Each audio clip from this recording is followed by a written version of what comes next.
¿Y si todo lo que te enseñaron sobre Jesús fuera solo una fracción de la verdad?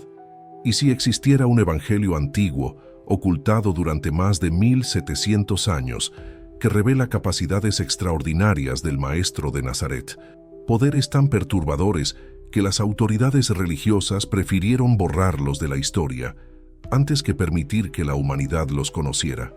En el año 367 después de Cristo, el obispo Atanasio de Alejandría ordenó la destrucción sistemática de decenas de textos sagrados, no porque fueran falsos, sino porque revelaban algo mucho más peligroso que cualquier herejía: la posibilidad de que cada ser humano pudiera acceder a las mismas capacidades divinas que Jesús demostró.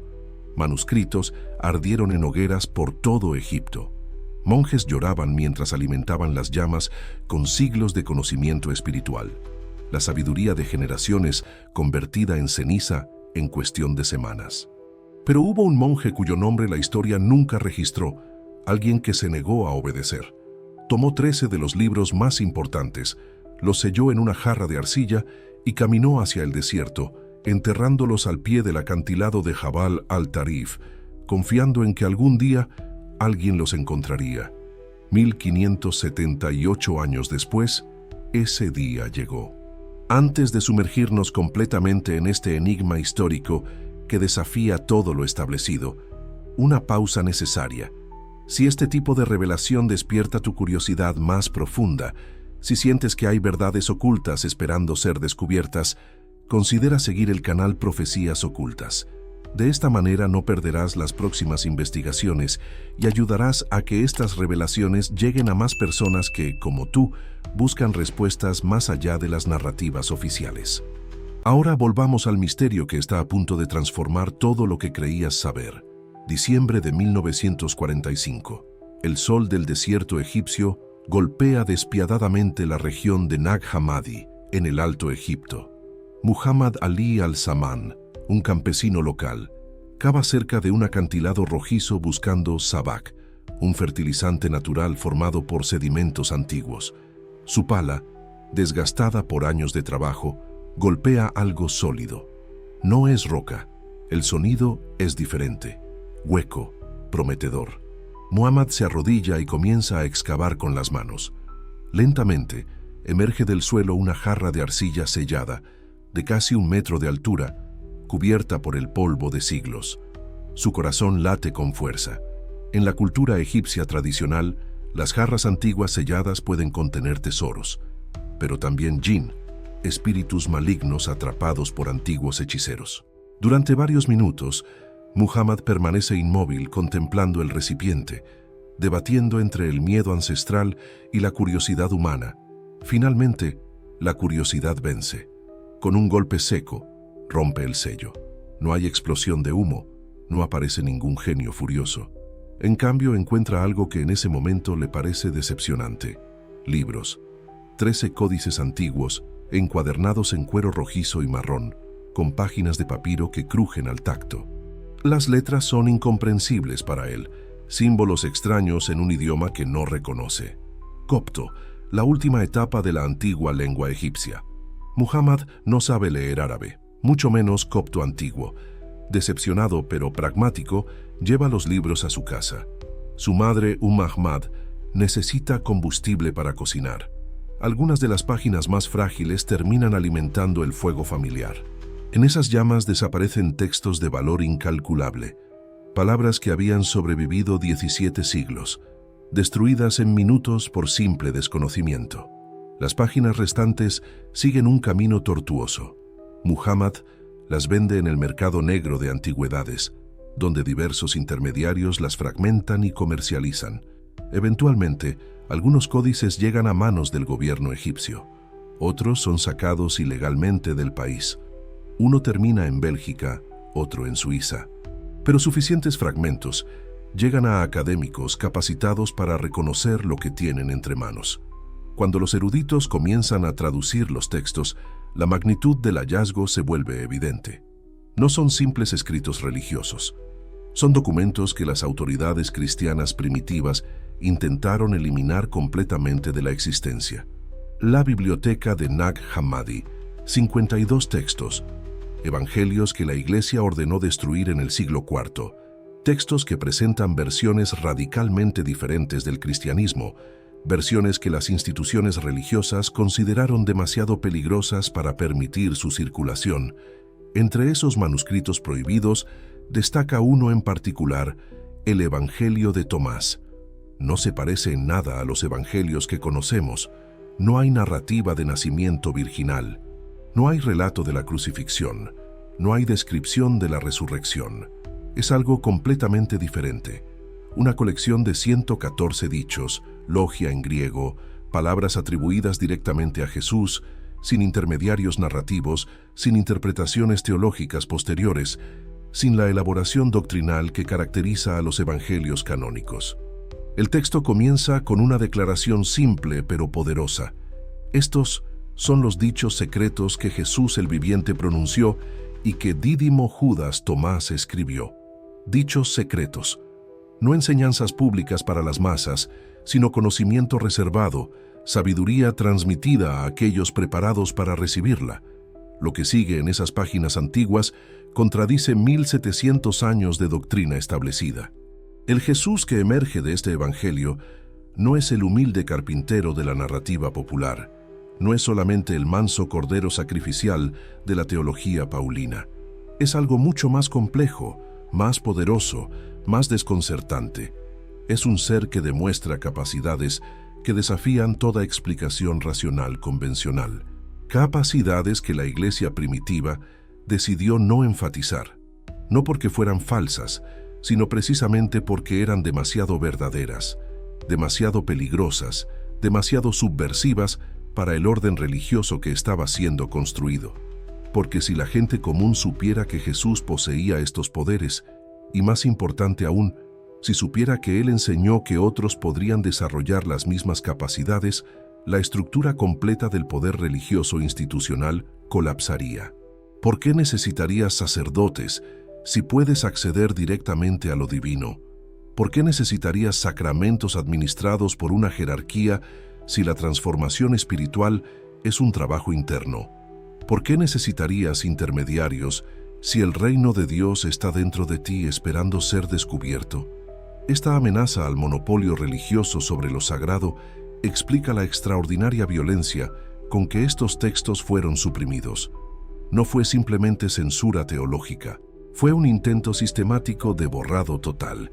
En el año 367, el obispo Atanasio no solo ordenó quemar los libros, ordenó excomulgar a cualquiera que los poseyera, ordenó que fueran removidos de todas las bibliotecas monásticas, ordenó que sus nombres nunca fueran mencionados. La campaña fue tan efectiva que estos evangelios desaparecieron completamente de la historia documentada durante 16 siglos. El Evangelio de Tomás revela 3 capacidades específicas de Jesús que transforman completamente nuestra comprensión de quién fue realmente este maestro espiritual. Primer poder, invisibilidad a voluntad, la capacidad de desmaterializarse y pasar desapercibido incluso ante multitudes hostiles. Segundo poder, lectura total de pensamientos, acceso completo no solo a lo que alguien está pensando en el momento, sino a cada secreto, cada vergüenza, cada mentira que esa persona se ha dicho a sí misma durante toda su vida.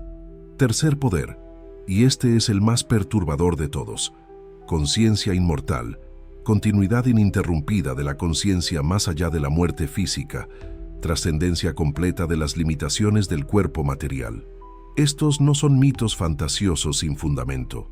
Son capacidades documentadas con citas específicas, verificables tanto en el Evangelio de Tomás como en los propios evangelios canónicos que están en tu Biblia.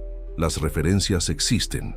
Las autoridades religiosas simplemente decidieron no enfatizarlas, no explicarlas, no explorar sus implicaciones. Y ahora, después de más de 1700 años de silencio forzado, estas verdades vuelven a la superficie. Los manuscritos han sido traducidos. Los académicos más prestigiosos del mundo los han estudiado durante décadas. Las universidades de Princeton, Harvard, Carolina del Norte, instituciones de máximo rigor científico, han producido análisis exhaustivos de estos textos. No estamos hablando de teorías de conspiración marginales. Estamos hablando de historia documentada, de manuscritos reales que puedes ver en museos, de traducciones verificables realizadas por expertos con credenciales impecables. La pregunta ya no es si estos textos existen. La pregunta es, ¿qué hacemos con la información que contienen? ¿Cómo respondemos cuando la narrativa oficial es confrontada con evidencia que desafía sus fundamentos? ¿Tenemos el coraje de reconsiderar creencias que hemos sostenido toda la vida cuando nos enfrentamos a nueva información? La historia que está a punto de desplegarse no es cómoda. No refuerza las certezas tranquilizadoras de la religión convencional. Al contrario, las desafía en sus raíces más profundas. Pero la verdad rara vez es cómoda. La verdad auténtica generalmente requiere que abandonemos ilusiones reconfortantes y nos enfrentemos a realidades más complejas, más exigentes, más transformadoras. El monje anónimo que enterró estos manuscritos en el desierto egipcio hace 1600 años lo sabía. Sabía que estaba preservando algo peligroso, algo que los poderes establecidos querían destruir. Pero también sabía que era algo verdadero, algo esencial, algo que la humanidad necesitaría algún día. Ese día ha llegado, y ahora depende de cada persona decidir qué hacer con este conocimiento. Para comprender la magnitud de lo que se descubrió en Nag Hammadi, es necesario retroceder en el tiempo, sumergirse en el contexto histórico que explica por qué estos manuscritos tuvieron que ser ocultados. El año 325 después de Cristo marca un punto de inflexión en la historia del cristianismo. En la ciudad de Nicea, ubicada en lo que hoy es Turquía, 300 obispos se reunieron en un palacio imperial. Algunos de ellos todavía llevaban las cicatrices de las persecuciones romanas. Habían perdido ojos, orejas, lenguas por confesar su fe en Cristo. Habían visto a sus hermanos arder en las arenas de los coliseos. Y ahora se sentaban frente al emperador Constantino, un hombre que apenas 5 años antes adoraba al dios Sol Invictus, pero que ahora decidía qué constituía el cristianismo verdadero. Constantino no era teólogo, era estratega político de primer orden. Había visto en el cristianismo una herramienta extraordinaria para consolidar su imperio fragmentado. Pero había un problema significativo. Existían demasiadas versiones del cristianismo. En Alejandría enseñaban una cosa, en Antioquía otra completamente diferente. En Roma tenían sus propias interpretaciones. Algunos cristianos creían que Jesús era completamente divino, otros que era completamente humano, algunos sostenían que era ambas cosas simultáneamente. Y estaban los gnósticos, aquellos que creían que el conocimiento directo de lo divino era accesible para todos, sin necesidad de intermediarios, sin necesidad de iglesia institucional. Esa última versión era la más peligrosa para el poder imperial. Un pueblo que puede acceder directamente a lo divino, que no necesita sacerdotes para mediar su relación con lo sagrado, que encuentra el reino de Dios en su interior, es un pueblo ingobernable. No acepta autoridades arbitrarias, no se somete fácilmente a estructuras de poder, cuestiona, investiga, busca su propia verdad. Por eso, en Nicea se tomó una decisión que cambiaría la historia: estandarizar el cristianismo. Se seleccionaron 4 evangelios como canónicos: Mateo, Marcos, Lucas y Juan. Todos los demás textos fueron declarados heréticos, no porque fueran falsos, sino porque eran inconvenientes para el orden que se estaba estableciendo. 42 años después, en el año 367, el obispo Atanasio de Alejandría envió su famosa carta festal número 39 a todas las iglesias de Egipto. Las manos de un monje anciano temblaban mientras leía las palabras. No se debe mencionar para nada los libros apócrifos. Son invenciones de los herejes. La orden era clara y brutal: quemar todos los evangelios no autorizados, destruir siglos de tradición espiritual, borrar visiones alternativas del mensaje de Cristo. En todo Egipto, el humo comenzó a elevarse. Monjes lloraban mientras alimentaban las hogueras con manuscritos que habían copiado meticulosamente durante décadas. El olor a papiro quemado invadía los monasterios, el crepitar de la sabiduría convirtiéndose en ceniza, miles de años de conocimiento espiritual borrados en semanas. Pero en un monasterio cerca de Nag Hammadi, un monje cuyo nombre nunca conoceremos tomó una decisión diferente. No podía desobedecer abiertamente. La excomunión significaba no solo exclusión religiosa, sino muerte social.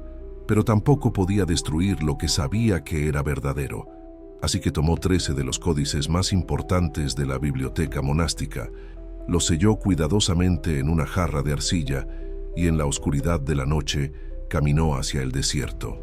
Al pie del acantilado de Jabal al-Tarif, cavó un hoyo profundo y enterró los manuscritos. No dejó marcas, no escribió instrucciones, no le dijo a nadie. Simplemente confió. Confió en que el universo protegería ese conocimiento hasta que la humanidad estuviera lista para recibirlo nuevamente. Ahora, después de comprender este contexto histórico, podemos examinar el primer poder revelado en el Evangelio de Tomás: la capacidad de Jesús para hacerse invisible a voluntad. Este no es un poder mencionado solo en textos gnósticos marginales.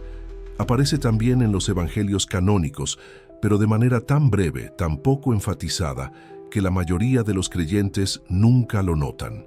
Lucas capítulo 4, versículo 30, describe un incidente en Nazaret. Jesús ha regresado a su ciudad natal y enseña en la sinagoga. Sus palabras enfurecen a la multitud. Lo consideran blasfemo. Lo arrastran hasta la cima de un acantilado con la intención de arrojarlo y matarlo.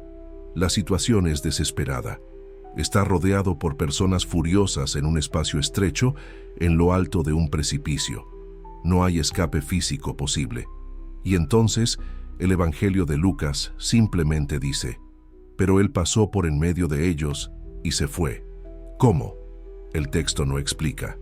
Los predicadores generalmente omiten este versículo o lo mencionan de pasada, sugiriendo que tal vez Jesús corrió muy rápido o que la multitud se distrajo momentáneamente. Pero esas explicaciones son absurdas. Estaba rodeado por una turba enfurecida en la cima de un acantilado. No había por dónde correr. No había distracción posible.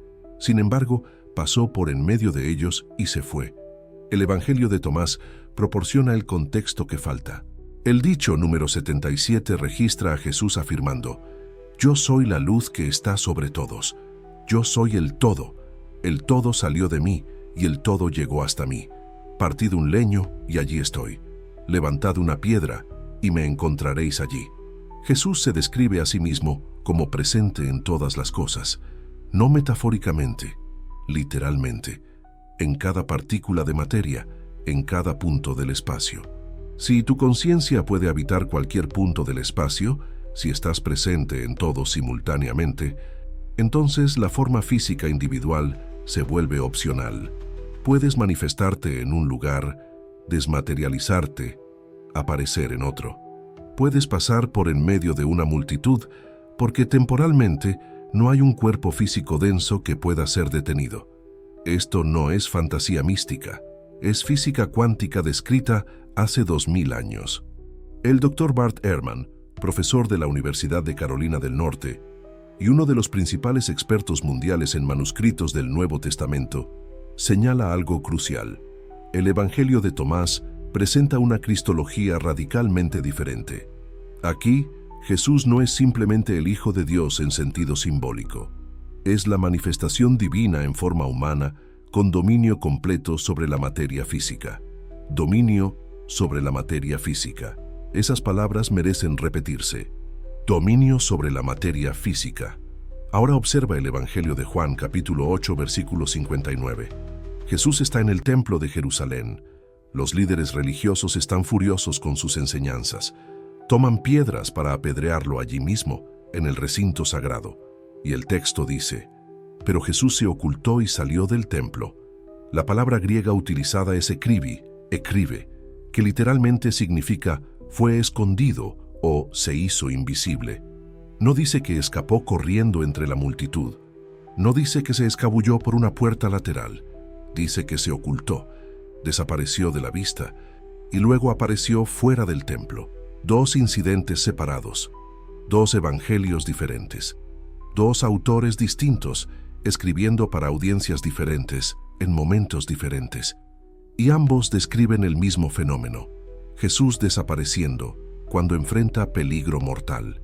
Esto no es coincidencia, es un patrón, un poder que él ejerció múltiples veces.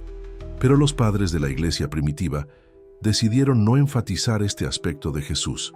¿Por qué? Porque si la gente realmente entendiera que Jesús tenía este poder, surgirían preguntas incómodas.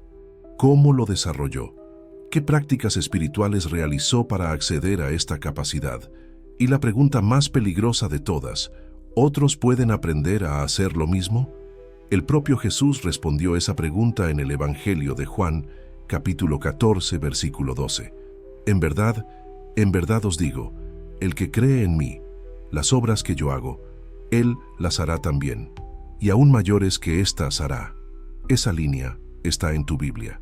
Probablemente la has leído docenas de veces. ¿Pero alguna vez escuchaste un sermón explicando específicamente cómo hacer las obras que yo hago?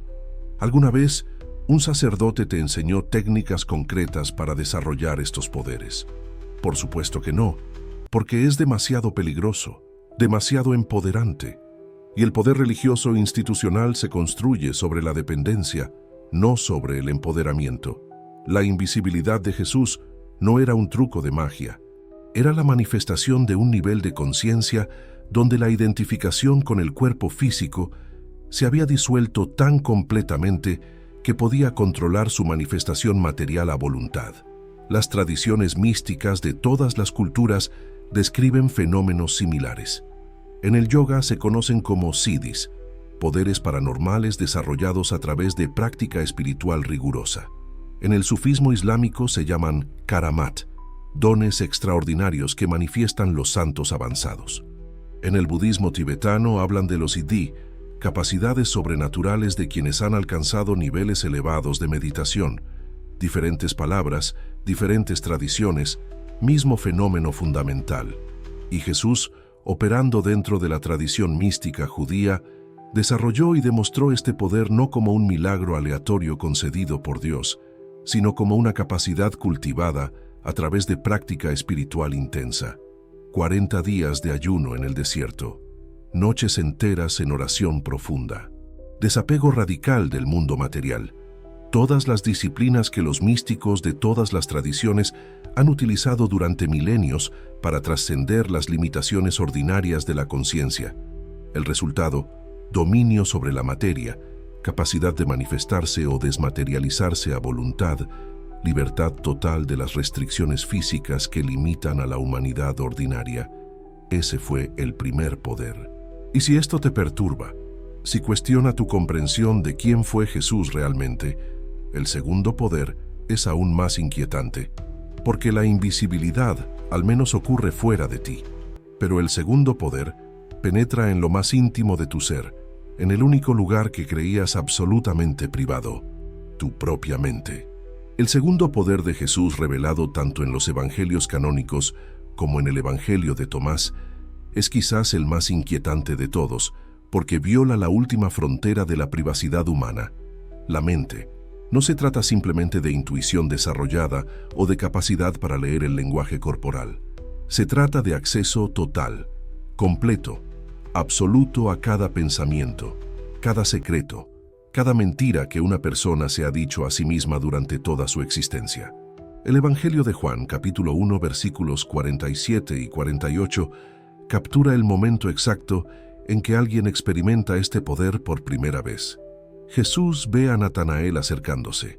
Nunca se han conocido antes. No hay presentaciones previas, no hay informantes que hayan hablado sobre Natanael. Y sin embargo Jesús afirma: «He aquí un verdadero israelita en quien no hay engaño».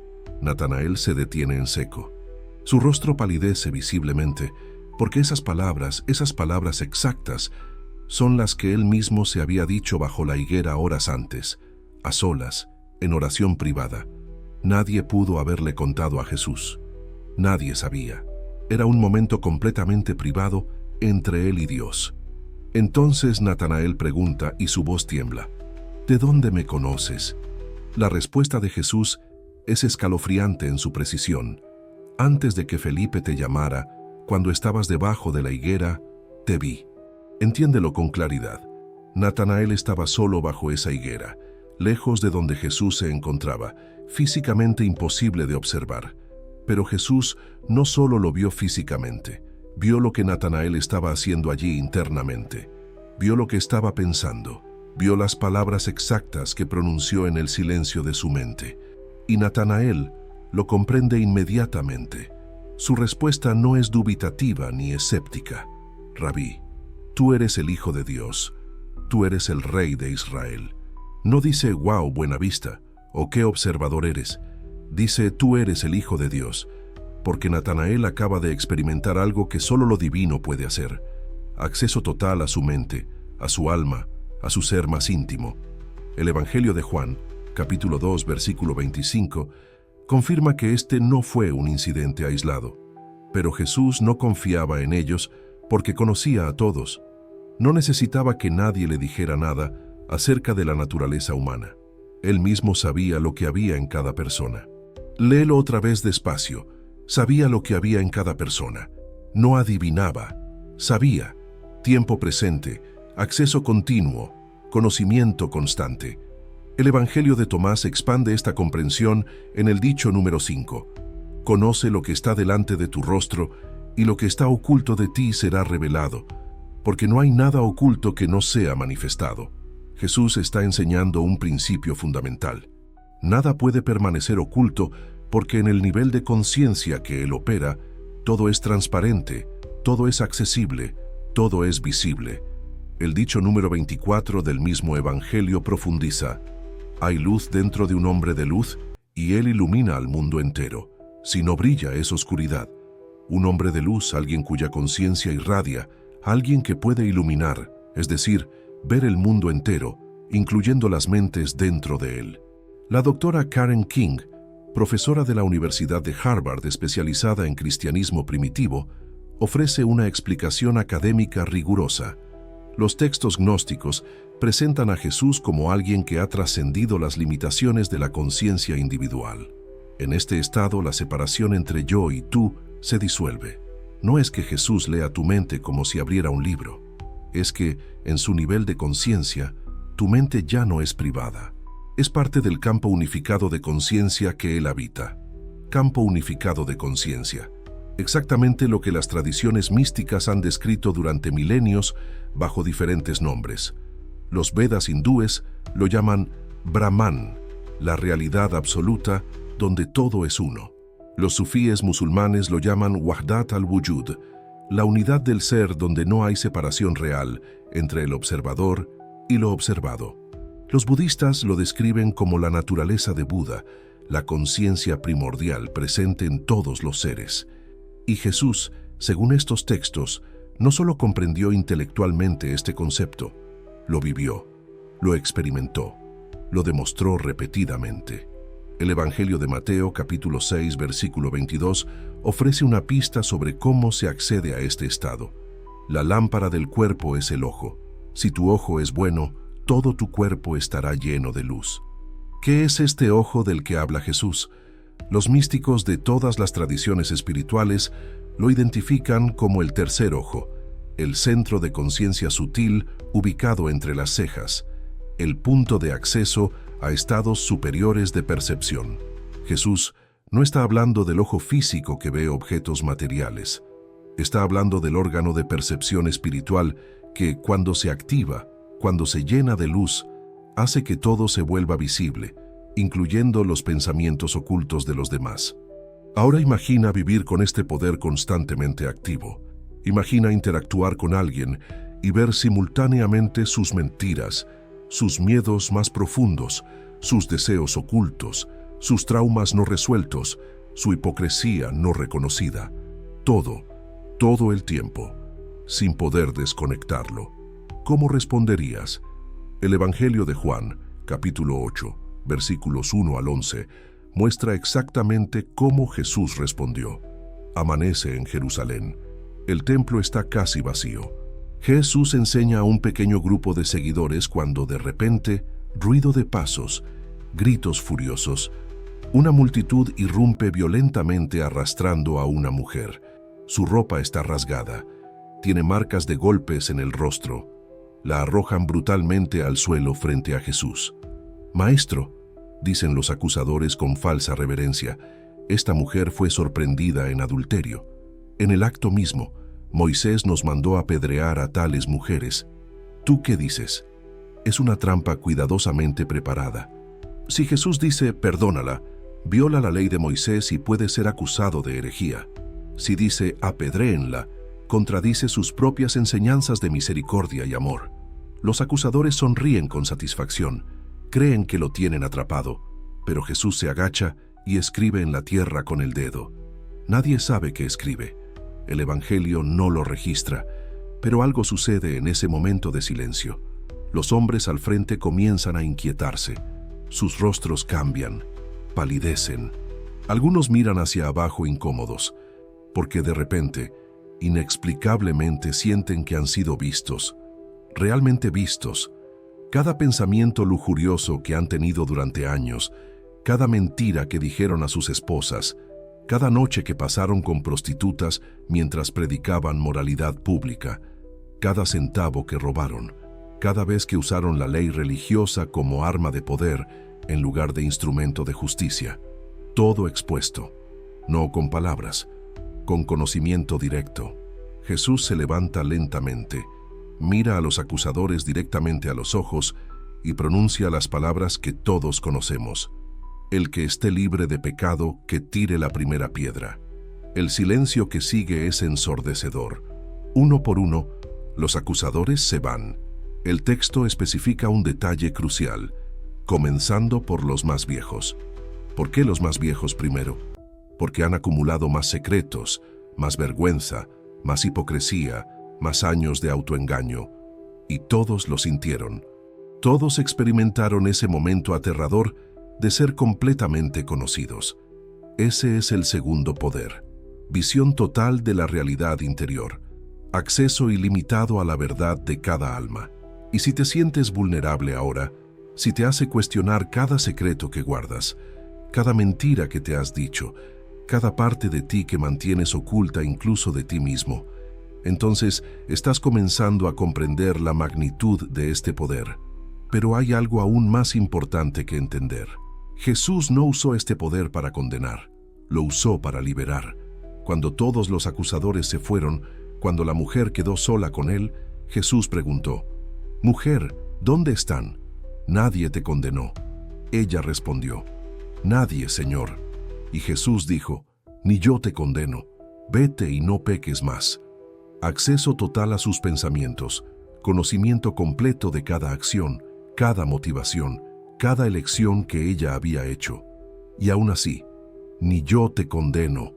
Esa es la diferencia entre conocimiento con ego y conocimiento con compasión, entre poder usado para dominar y poder usado para elevar, entre ver todo y aún así amar incondicionalmente. El Evangelio de Tomás, en el dicho número 108, revela algo aún más perturbador. «El que beba de mi boca se convertirá como yo. Yo mismo me convertiré en él, y las cosas ocultas le serán reveladas. Se convertirá como yo. No me seguirá desde lejos. No me adorará como ser superior inalcanzable. Se convertirá como yo». Jesús no está estableciendo una jerarquía permanente donde Él es eternamente divino y los demás eternamente inferiores. Está ofreciendo una transformación, un camino, un proceso por el cual otros pueden alcanzar el mismo nivel de conciencia. Y si eso es verdad, si este segundo poder de lectura de pensamientos no es una capacidad exclusiva e intransferible de un ser divino único, sino un potencial humano latente que puede ser desarrollado, entonces todo lo que te enseñaron sobre la naturaleza humana y sus limitaciones necesita ser reconsiderado. La pregunta deja de ser ¿cómo podía Jesús hacer eso? Y se convierte en ¿cómo puedo yo desarrollar eso? Y esa pregunta, precisamente esa pregunta, es la que las autoridades religiosas han intentado impedir que hagas durante 2000 años. Porque un pueblo que hace esa pregunta, que busca respuestas reales, que practica transformación genuina, Es un pueblo que no necesita instituciones mediadoras. Es un pueblo libre, y el poder institucional, de cualquier tipo, se construye sobre la dependencia, no sobre la libertad. Pero si el segundo poder te perturba, si te hace sentir vulnerable y expuesto, el tercer poder es el que derriba todos los muros que creías sólidos, especialmente el muro más fundamental de todos, la separación entre vida y muerte. Porque el tercer poder de Jesús no trata sobre leer mentes o desaparecer físicamente. Trata sobre algo mucho más radical, trascender la muerte misma, manteniendo continuidad completa de conciencia. Y cuando comprendas completamente las implicaciones de este tercer poder, nada volverá a ser lo mismo. El tercer poder no está escrito explícitamente en el Evangelio de Tomás como una declaración directa. Está implícito, codificado, oculto en un dicho que la mayoría de las personas lee sin comprender su verdadero significado. El dicho número 11 establece: «Este cielo pasará y el que está encima de él pasará. Los muertos no viven y los vivos no morirán». Léelo con calma, palabra por palabra. Los muertos no viven. Eso tiene perfecto sentido lógico. Los muertos están muertos, no viven. Pero luego viene la segunda parte: «Y los vivos no morirán». Espera un momento. ¿Qué significa eso? Los vivos obviamente mueren. Todos morimos. Es la única certeza universal de la existencia humana. A menos que los vivos no se refiera a las personas que están respirando físicamente, sino a las personas que han alcanzado cierto estado de conciencia espiritual. Las personas que están verdaderamente vivas en el sentido espiritual profundo. Y esas personas no mueren porque han trascendido completamente la identificación con el cuerpo físico. El tercer poder de Jesús, según estos textos antiguos, es la inmortalidad de la conciencia, no la resurrección del cuerpo físico en algún momento futuro distante, no la reanimación de células muertas, sino la continuidad ininterrumpida de la conciencia a través de la transición que llamamos muerte. Mantener la conciencia completa, el conocimiento total de quién eres, mientras el cuerpo físico cesa de funcionar. El Evangelio de Juan, capítulo 11, captura el momento exacto en que Jesús revela este poder. Su amigo Lázaro acaba de morir. Marta, la hermana de Lázaro, está destrozada emocionalmente. Se acerca a Jesús con una mezcla de dolor y reproche apenas contenido. «Señor, si hubieras estado aquí, mi hermano no habría muerto». Hace una pausa, respira profundamente, intenta mantener la fe a pesar del dolor abrumador. «Pero sé que incluso ahora Dios te dará todo lo que pidas». Jesús responde con la fórmula estándar que ella espera escuchar, la doctrina tradicional judía sobre la muerte: «Tu hermano resucitará». Marta asiente con la cabeza. Conoce esa enseñanza, la ha escuchado en la sinagoga durante años. Sé que resucitará en la resurrección en el día final. Algún día en el futuro distante e indefinido, cuando llegue el fin del mundo y Dios juzgue a todos los muertos. Pero Jesús la interrumpe con una afirmación que cambia completamente el paradigma. «Yo soy la resurrección y la vida». Tiempo presente. No, yo seré en el futuro. No, yo otorgaré en algún momento posterior. Yo soy. Existencia presente, realidad actual. No promesa futura. Y continúa: «El que cree en mí, aunque muera, vivirá». Eso todavía suena convencional, todavía parece referirse a resurrección futura, pero luego viene la línea que transforma todo. «Y todo el que vive y cree en mí no morirá jamás». No vivirá de nuevo algún día después de morir. No será resucitado en el juicio final. No morirá jamás. Tiempo futuro continuo, continuidad ininterrumpida, existencia consciente sin ruptura. El Evangelio de Juan, capítulo 8, versículo 51, es aún más explícito. En verdad os digo, el que guarda mi palabra nunca verá muerte. Nunca verá muerte. No será protegido de la muerte temporal. No será resucitado después de la muerte. Nunca verá muerte. ¿Cómo es eso posible en un universo donde todos los cuerpos físicos eventualmente dejan de funcionar? Solo es posible si la muerte es redefinida fundamentalmente. Solo si lo que llamamos muerte es simplemente la transición del cuerpo físico material, mientras que la conciencia, el verdadero yo, el ser esencial, continúa sin interrupción, sin pérdida de conocimiento, sin disolución de identidad. El Evangelio de Tomás, dicho número 1, establece esto desde el principio con absoluta claridad. Quien encuentre la interpretación de estas palabras no gustará la muerte. No gustará la muerte. No experimentará la muerte como un final, como una aniquilación, como una pérdida de conciencia, porque habrá trascendido la identificación con aquello que muere, que es el cuerpo físico, y se habrá establecido firmemente en aquello que no puede morir, que es la conciencia pura. La doctora April de Konig, profesora de la Universidad Rice y experta internacional en literatura gnóstica, ofrece una explicación académica rigurosa. En la cosmovisión gnóstica que encontramos en estos textos, la muerte no es el enemigo real. La inconsciencia lo es. El objetivo espiritual no es evitar la muerte física del cuerpo, lo cual es obviamente imposible, sino mantener la continuidad de la conciencia a través de todas las transiciones, incluida la transición que llamamos muerte. Jesús en estos textos es presentado como alguien que logró esto completamente. No solo sobrevivió a la muerte, sino que nunca perdió la conciencia durante todo el proceso. Nunca perdió la conciencia. Esa es la clave fundamental. La mayoría de las personas muere inconsciente. El cuerpo se apaga gradualmente. Los sistemas fallan uno tras otro. La conciencia se desvanece. Y lo que viene después, nadie que haya muerto completamente puede decirnos con certeza. Pero Jesús, según estos textos prohibidos, mantuvo la conciencia completa, total, absoluta. Atravesó la muerte completamente despierto, completamente consciente, completamente presente. Y cuando resucitó, cuando volvió a manifestarse físicamente, no fue una resurrección del cuerpo muerto en el sentido de reanimación de tejidos, sino una rematerialización consciente de un ser que nunca dejó de existir conscientemente. Observa cuidadosamente las historias de resurrección en los evangelios canónicos con esta perspectiva nueva.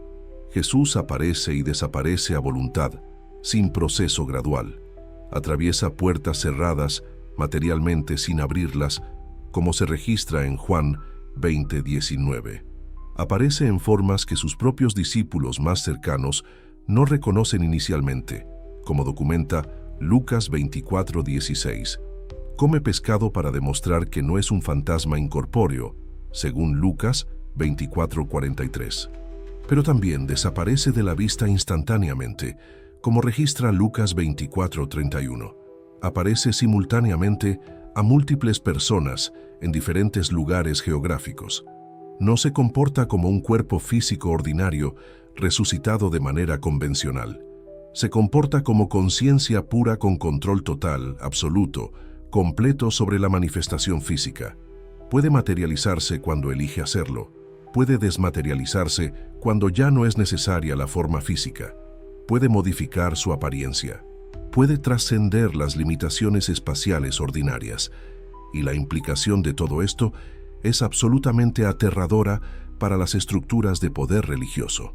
Porque si Jesús desarrolló este poder a través de práctica espiritual y transformación de conciencia, y si, como él afirmó explícitamente en Juan 14:12, estas obras y aún mayores haréis, entonces el tercer poder está potencialmente disponible para todos, para cualquier ser humano dispuesto a realizar el trabajo interior necesario. No requiere fe ciega en doctrinas incomprensibles, requiere desarrollo consciente, práctica sistemática, transformación profunda de la conciencia. El Evangelio de Felipe, también encontrado en la biblioteca de Nag Hammadi, es aún más explícito en este punto crucial. Los que dicen que el Señor primero murió y luego resucitó, están equivocados, porque primero resucitó y luego murió. Si uno no obtiene primero la resurrección, no morirá sino que será destruido. Primero resucitó y luego murió. ¿Qué significa esta afirmación aparentemente paradójica?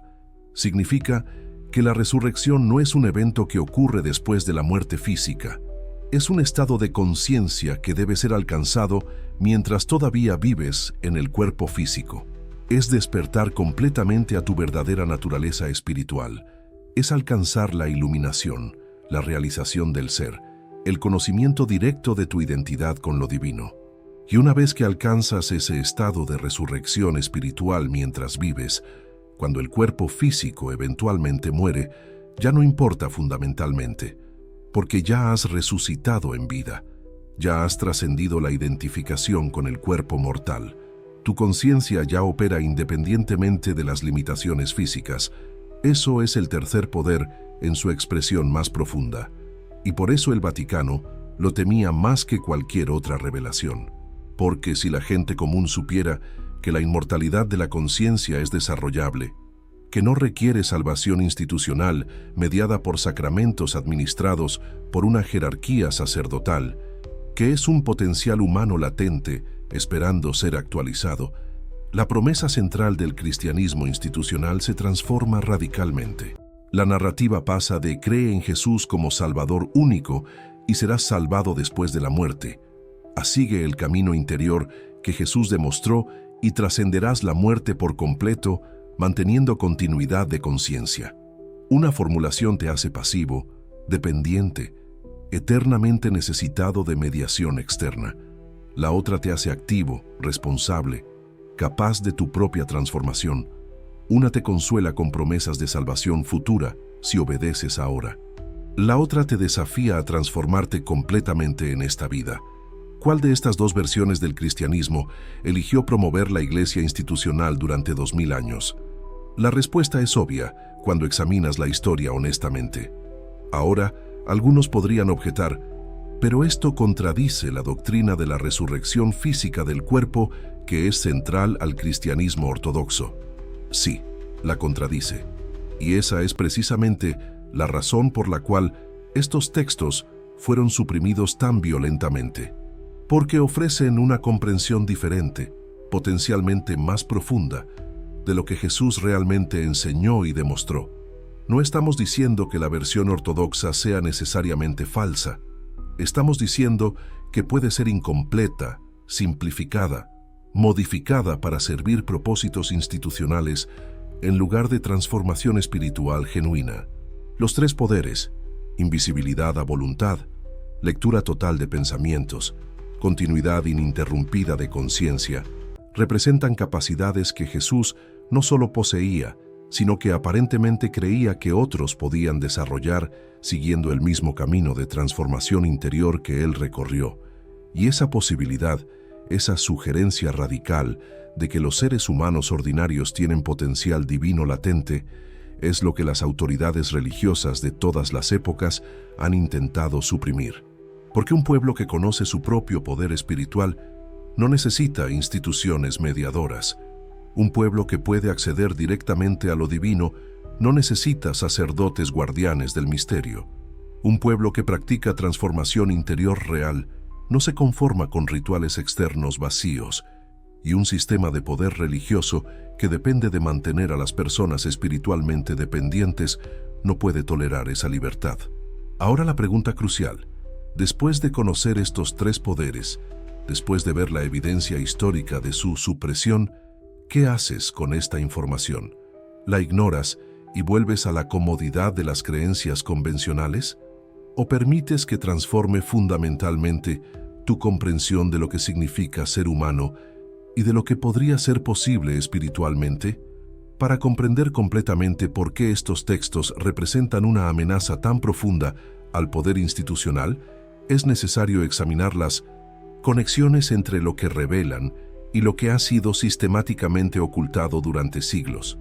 La doctrina del pecado original, formulada principalmente por San Agustín en el siglo IV, sostiene una premisa fundamental: todos los humanos nacen fundamentalmente rotos, separados de Dios por la transgresión de Adán, incapaces de salvarse a sí mismos, necesitando absolutamente la gracia divina mediada a través de la Iglesia. Esa doctrina es la base inquebrantable del poder religioso institucional. Es la razón por la que necesitas sacramentos administrados exclusivamente por sacerdotes ordenados. Es la razón por la que necesitas confesión regular. Es la razón por la que la institución eclesiástica es presentada como absolutamente indispensable para tu salvación eterna.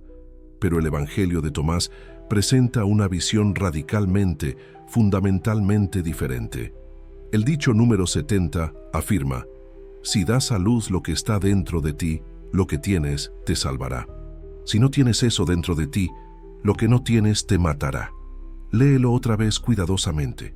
Si das a luz lo que está dentro de ti, lo divino ya está dentro de ti ahora mismo. No necesita ser implantado desde afuera mediante rituales. No necesita ser mediado por intermediarios institucionales. Necesita ser dado a luz, desarrollado conscientemente, actualizado mediante trabajo interior profundo. El dicho número 3 es aún más explícito. El reino está dentro de vosotros y fuera de vosotros.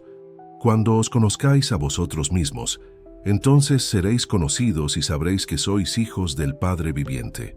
Cuando os conozcáis a vosotros mismos, no si sois salvados por la gracia mediada institucionalmente, no si creéis correctamente en las doctrinas autorizadas, cuando os conozcáis a vosotros mismos. El autoconocimiento profundo, brutal, sin ilusiones, es el camino.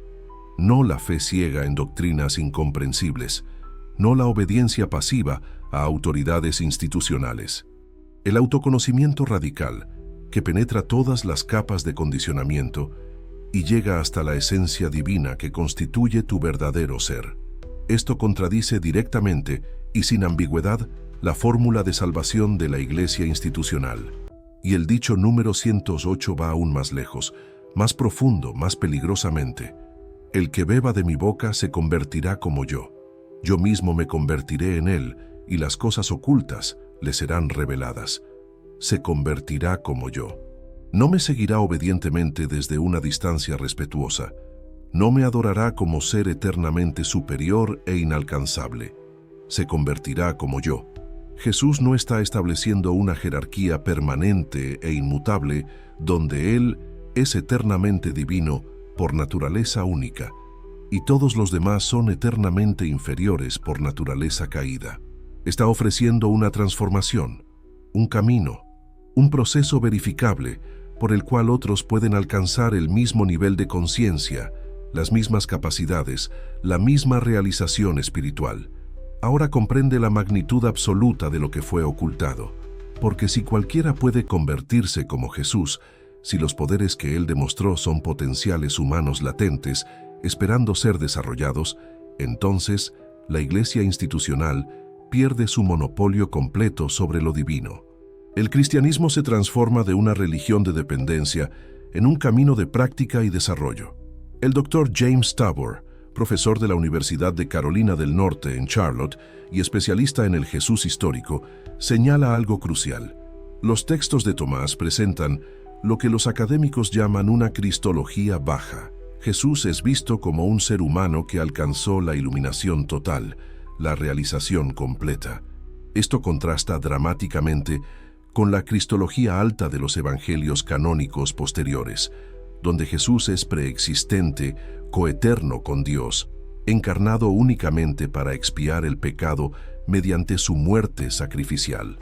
La cristología baja es más peligrosa para la autoridad institucional porque sugiere que el camino de Jesús es replicable. Replicable. Esa palabra lo cambia absolutamente todo. La iglesia primitiva necesitaba desesperadamente que Jesús fuera único, singular, absolutamente irreplicable, porque un Salvador único, incomparable, requiere una institución única para mediar ese acceso exclusivo. Pero un maestro iluminado, un ser humano que alcanzó su potencial divino completo, eso sugiere que tú también puedes recorrer ese camino. Y de repente, instantáneamente, la institución se vuelve opcional. Los sacramentos se vuelven opcionales. La jerarquía sacerdotal se vuelve opcional. Todo el aparato de control religioso se vuelve prescindible. Por eso, en el año 367, el obispo Atanasio no solo ordenó quemar estos libros peligrosos, ordenó excomulgar permanentemente a cualquiera que los poseyera. ordenó que fueran removidos de todas las bibliotecas monásticas, sin excepción. Ordenó que sus nombres nunca fueran mencionados en ningún contexto. Fue una campaña de borrado total, sistemática, meticulosa, despiadada. Y casi funcionó perfectamente. Durante 16 siglos, estos textos desaparecieron completamente de la historia documentada. Casi todos los rastros del cristianismo gnóstico fueron eliminados, excepto por referencias indirectas y polémicas en los escritos de los padres de la Iglesia que los combatieron. Ireneo, obispo de Lyon en el siglo II, escribe con desprecio palpable contra los gnósticos. Afirman tener un conocimiento superior al nuestro. Dicen que nosotros tenemos fe ciega, pero ellos tienen gnosis, conocimiento directo. Lo dice con desdén y burla, pero está confirmando sin querer que existía efectivamente otra tradición, una tradición espiritual basada en el conocimiento directo de lo divino, no en la fe mediada institucionalmente. Tertuliano, otro padre de la Iglesia primitiva, escribe retóricamente: ¿qué tiene que ver Atenas con Jerusalén? ¿Qué tiene que ver la academia con la Iglesia? Está rechazando explícitamente la filosofía, el pensamiento crítico, la investigación independiente. Está estableciendo una dicotomía falsa, pero estratégicamente útil: fe contra razón, obediencia ciega contra comprensión investigativa. Y esa división artificial, esa falsa elección entre creer sin cuestionar o ser expulsado de la comunidad de salvación, se convierte en la base del cristianismo ortodoxo durante 2000 años. Hasta que un campesino egipcio sin educación formal rompe una jarra de arcilla en 1945 y la verdad enterrada vuelve violentamente a la superficie. Los manuscritos de Nag Hammadi no son teorías modernas de conspiración. Son documentos históricos reales, verificables, que puedes ver con tus propios ojos en museos. El Museo Copto de El Cairo alberga la mayoría de los códices. Algunos fragmentos están en instituciones académicas de Europa y Estados Unidos. Han sido traducidos por los mejores especialistas del mundo en lenguas antiguas, expertos con credenciales académicas impecables de universidades de máximo prestigio. El Dr. Bart Ehrman, quien ha escrito más de 30 libros sobre el Nuevo Testamento y el cristianismo primitivo, afirma sin ambigüedad: el Evangelio de Tomás nos muestra que el cristianismo primitivo era mucho más diverso, más variado, más plural de lo que la tradición posterior nos hizo creer durante siglos. No había una sola ortodoxia correcta. Había múltiples cristianismos, múltiples comprensiones legítimas de quién era Jesús y qué significaba seguir sus enseñanzas. La doctora Elaine Pagels, profesora de Princeton, cuyo libro Los Evangelios Gnósticos ganó el National Book Award, escribe con claridad meridiana: los textos gnósticos fueron suprimidos violentamente no porque fueran demostrablemente falsos, sino porque representaban una amenaza existencial para la jerarquía emergente de la Iglesia institucional. Ofrecían acceso directo a lo divino sin intermediarios obligatorios. Y eso era completamente inaceptable para aquellos que estaban construyendo cuidadosamente una institución basada precisamente en la autoridad sacerdotal mediadora. No fueron suprimidos por ser falsos. Fueron suprimidos por ser peligrosamente empoderadores, por ofrecer libertad espiritual real en lugar de dependencia institucional perpetua, por sugerir que cada ser humano tiene potencial divino latente, esperando ser actualizado mediante trabajo interior sincero. Y ahora, después de 16 siglos de silencio forzado, estas verdades están disponibles nuevamente. Los manuscritos han sido traducidos a docenas de idiomas. Puedes leerlos completos en Internet gratuitamente. Las universidades más prestigiosas del mundo ofrecen cursos académicos rigurosos sobre estos textos. La información está disponible. La pregunta urgente es: ¿qué haces ahora con este conocimiento? ¿Lo ignoras porque desafía creencias cómodas que has sostenido toda tu vida? ¿O permites que transforme fundamentalmente tu comprensión de lo que significa ser humano, de lo que podría ser espiritualmente posible, de quién fue realmente Jesús y qué enseñó verdaderamente? Porque esta no es información neutral sin consecuencias. Si estos textos preservan enseñanzas auténticas de Jesús, si los tres poderes que describen son reales y desarrollables, entonces todo lo que te dijeron sobre limitaciones humanas necesita ser reconsiderado radicalmente. La ciencia moderna está comenzando a descubrir que los humanos tienen capacidades mucho mayores de las que pensábamos. Estudios rigurosos sobre experiencias cercanas a la muerte sugieren que la conciencia puede continuar cuando el cerebro está clínicamente muerto. Investigaciones sobre percepción extrasensorial muestran que algunos individuos pueden acceder a información que no debería estar disponible por medios sensoriales normales. Experimentos en física cuántica demuestran que la conciencia del observador afecta fundamentalmente la realidad observada a nivel subatómico. La frontera entre lo considerado imposible y lo verificablemente real se está difuminando. Y los antiguos textos místicos, incluido el Evangelio de Tomás, pueden estar describiendo fenómenos que la ciencia apenas comienza a comprender ahora, 2000 años después. Pero hay resistencia masiva, poderosa, bien organizada a esta comprensión expandida.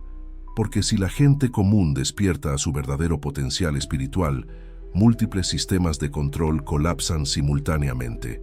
No solo el religioso, también el político, el económico, el social. Todos los sistemas de poder se construyen sobre mantener a las personas en estados de dependencia, miedo, limitación autoimpuesta. La pregunta fundamental que probablemente te estás haciendo ahora mismo es inevitable.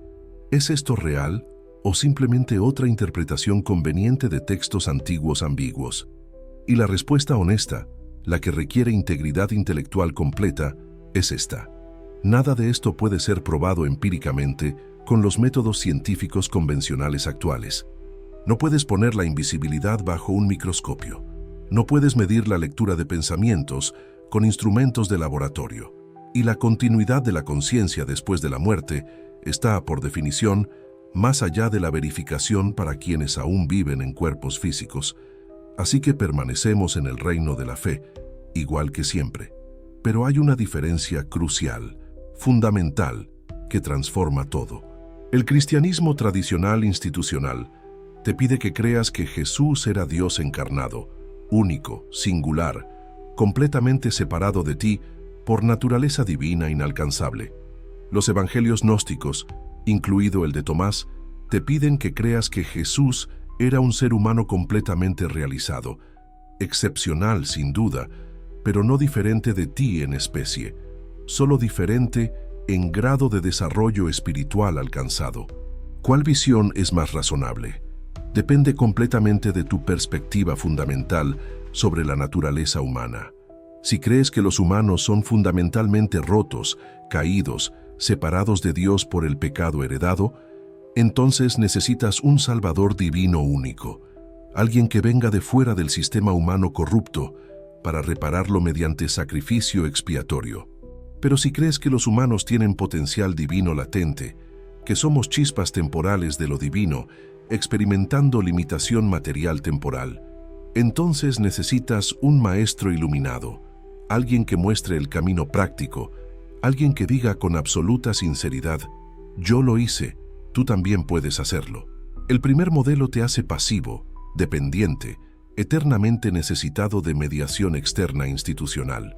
El segundo te hace activo, responsable, capaz potencialmente de tu propia transformación mediante trabajo interior sincero. El primer modelo te consuela con promesas de salvación futura si obedeces correctamente ahora. El segundo te desafía radicalmente a transformarte completamente en esta vida presente. ¿Cuál prefieres honestamente? ¿Prefieres creer que eres fundamentalmente roto y necesitas ser salvado desde afuera? ¿O prefieres creer que eres fundamentalmente completo, pero necesitas despertar mediante esfuerzo consciente? Porque esa es la pregunta real, la elección fundamental. No qué es objetivamente verdad, sino qué modelo de realidad eliges habitar conscientemente. Ahora, algunos dirán con convicción, pero la Biblia dice claramente que Jesús es Dios. Sí, el Evangelio de Juan, escrito probablemente entre los años 90 y 100 después de Cristo, presenta a Jesús como preexistente. En el principio era el Verbo, y el Verbo era con Dios, y el Verbo era Dios. Cristología alta claramente formulada. Pero Marcos, el evangelio más antiguo escrito alrededor del año 70, nunca llama a Jesús Dios directamente. Lo llama Hijo de Dios, lo llama Señor, pero nunca identifica a Jesús con Dios mismo de manera explícita. Mateo y Lucas, escritos cronológicamente entre Marcos y Juan, están en algún punto doctrinal intermedio. Y Pablo, escribiendo en los años 50, la década de los 50, tiene una cristología compleja, matizada, que los académicos todavía debaten intensamente sin consenso definitivo. En otras palabras, la comprensión de quién era Jesús evolucionó significativamente con el tiempo, se desarrolló gradualmente, se teologizó progresivamente. Y para el siglo II, cuando se formuló el credo de Nicea en el año 325, Jesús había sido transformado doctrinalmente de un maestro judío del primer siglo en el Logos eterno, coigual con el Padre, engendrado pero no creado, consustancial con la divinidad. ¿Es eso lo que Jesús enseñó explícitamente sobre sí mismo durante su vida terrestre? ¿O es lo que la Iglesia institucional decidió progresivamente que necesitaba creer sobre él para consolidar poder y autoridad? El Evangelio de Tomás, junto con los otros textos de Nag Hammadi, sugiere fuertemente la segunda interpretación. El dicho número 13 es revelador. Jesús pregunta a sus discípulos: «Comparadme con alguien y decidme a quién me parezco». Simón Pedro responde: «Eres como un ángel justo». Mateo responde: «Eres como un filósofo sabio». Tomás responde: «Maestro, mi boca es completamente incapaz de decir a quién te pareces». Y Jesús responde a Tomás: «No soy tu maestro porque has bebido. Te has embriagado del manantial burbujeante que yo he medido». ¿Por qué diría Jesús: «No soy tu maestro»? Porque Tomás ha comprendido algo profundo que los otros discípulos no captan todavía, que Jesús no está eternamente por encima de él en una jerarquía fija, sino temporalmente delante de él en un camino de desarrollo que Tomás mismo puede recorrer. Y cuando Tomás beba del mismo manantial espiritual, cuando desarrolle la misma conciencia expandida, cuando alcance el mismo nivel de realización, la distinción maestro-discípulo desaparecerá naturalmente. Se convertirán en iguales espirituales. Eso es radicalmente diferente del cristianismo ortodoxo institucional. Y aquí está la pregunta más importante de todas. ¿Qué pasa si ambas versiones contienen verdad parcial? ¿Qué pasa si Jesús era efectivamente divino, pero no en el sentido de ser una entidad separada descendiendo del cielo desde una dimensión completamente otra, sino en el sentido de ser un humano que actualizó completamente su naturaleza divina inherente? ¿Qué pasa si Hijo de Dios no significa Dios disfrazado temporalmente de humano, sino humano que realizó completamente su divinidad potencial? Entonces, no habría contradicción real entre las dos tradiciones. Los evangelios canónicos estarían enfocándose en quién era Jesús finalmente, el resultado. Los evangelios gnósticos estarían enfocándose en cómo llegó a serlo, el proceso. Diferentes perspectivas del mismo fenómeno espiritual complejo, y ambas serían verdaderas desde sus respectivos ángulos. El Dr. James Tabor lo expresa con claridad. La pregunta fundamental no debería ser ¿era Jesús humano o divino?, sino más bien ¿cómo entendemos correctamente la relación entre humanidad y divinidad? Si ves una separación absoluta, ontológica, infranqueable, entonces Jesús debe ser necesariamente una excepción única, un invasor del reino divino en territorio humano. Pero si ves la divinidad como el potencial más profundo e inherente de la humanidad misma, entonces Jesús se convierte en el ejemplo supremo, la demostración perfecta de lo que es espiritualmente posible, el ejemplo supremo de lo que es posible. Esa frase transforma absolutamente todo, porque si Jesús es un ejemplo supremo pero replicable en principio, entonces su vida no es solo algo para admirar pasivamente desde lejos, sino algo para emular activamente. Sus poderes no son solo fenómenos ante los cuales asombrarse con reverencia distante, sino capacidades para desarrollar mediante práctica sincera.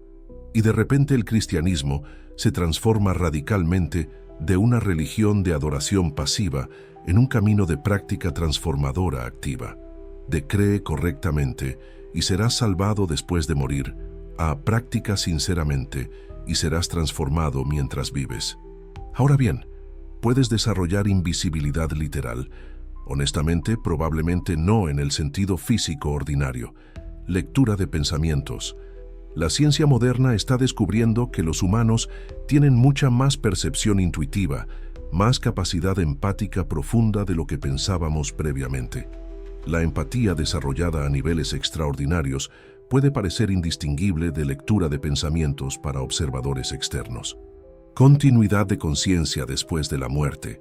Miles de reportes rigurosamente documentados de experiencias cercanas a la muerte sugieren que alguna forma de conciencia continúa cuando el cuerpo está clínicamente muerto.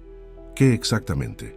Nadie que haya muerto completamente y permanecido muerto puede decirnos con certeza absoluta. Pero aquí está lo que sí sabemos con certeza histórica verificable. Jesús enseñó algo peligroso, algo que desafiaba directamente el poder institucional establecido, algo que empoderaba radicalmente a los individuos. Y por eso tuvo que ser silenciado, capturado, transformado, domesticado, convertido en algo seguro, algo controlable, algo que no amenazara el orden social existente. Los evangelios que preservaban la enseñanza más pura, más directa, más empoderadora fueron sistemáticamente quemados. Y lo que quedó fue cuidadosamente editado, estratégicamente interpretado y progresivamente teologizado, hasta que Jesús se convirtió en exactamente lo que las autoridades necesitaban que fuera para construir y mantener un imperio religioso de alcance global. Pero la verdad auténtica, siempre sobrevive de alguna manera, enterrada en el desierto egipcio, esperando pacientemente durante 16 siglos hasta que la humanidad estuviera lista para recibirla nuevamente. Y ahora que la tienes, ahora que conoces estos 3 poderes prohibidos, ahora que has visto la evidencia de su supresión sistemática, ¿qué harás con esta información transformadora? ¿La compartirás con otros que buscan verdad más allá de narrativas oficiales? ¿Investigarás más profundamente por tu cuenta los textos originales? ¿Comenzarás a cuestionar otras creencias que has aceptado sin examinar críticamente? ¿O permitirás que esta información se desvanezca de tu conciencia, enterrada nuevamente, esta vez no por autoridades externas, sino por tu propia resistencia interna al cambio? Si esta revelación ha despertado algo profundo en ti, si sientes que hay verdades más grandes esperando ser descubiertas, entonces toma acción ahora mismo. Suscríbete al canal Profecías Ocultas para no perderte las próximas investigaciones que continuarán desvelando lo que ha sido ocultado durante siglos. Comparte este contenido con personas en tu vida que también buscan respuestas más allá de explicaciones superficiales. Deja un comentario describiendo cuál de los 3 poderes te impactó más profundamente y por qué. Ese acto simple de escribir tu reflexión solidifica el conocimiento en tu conciencia y contribuye a una conversación colectiva que está comenzando a transformar nuestra comprensión de lo que significa ser humano. Porque esta no es solo información histórica académica sin consecuencias prácticas. Es potencialmente la clave para comprender capacidades humanas latentes que han sido sistemáticamente negadas durante milenios. Es la diferencia entre vivir como víctima pasiva de circunstancias externas o como creador consciente de tu realidad espiritual. Es la elección entre dependencia perpetua de autoridades mediadoras o soberanía espiritual directa. El monje anónimo que arriesgó todo para enterrar estos manuscritos en el año 367 lo hizo porque sabía que algún día alguien los necesitaría desesperadamente. Muhammad Ali al-Zaman los desenterró en 1945 no por casualidad, sino porque el universo estaba listo para que estas verdades volvieran a circular. Y tú estás escuchando esto ahora, en este momento preciso de tu vida, no por accidente, sino porque algo en ti está listo para esta información. La pregunta final, la única que realmente importa: ¿tienes el coraje de explorar lo que estos textos antiguos sugieren sobre tu propio potencial divino? ¿O preferirás la seguridad de limitaciones familiares, la comodidad de creencias heredadas, la certeza de doctrinas que nunca cuestionaste? La elección es absolutamente tuya. Pero recuerda esto: una vez que conoces esta verdad, una vez que has visto detrás del velo oficial, ya no puedes volver a la inconsciencia genuina. Solo puedes elegir ignorancia voluntaria. Y esa elección consciente, ese rechazo deliberado de explorar más profundamente, tiene sus propias consecuencias espirituales. Los 3 poderes secretos de Jesús: invisibilidad, lectura de pensamientos, conciencia inmortal, no fueron suprimidos porque eran falsos. Fueron suprimidos porque eran demasiado verdaderos, demasiado peligrosos, demasiado liberadores. Y ahora que los conoces, la pregunta es: ¿qué harás con este conocimiento prohibido? La respuesta determinará no solo tu comprensión intelectual del cristianismo, sino potencialmente el curso completo de tu desarrollo espiritual futuro.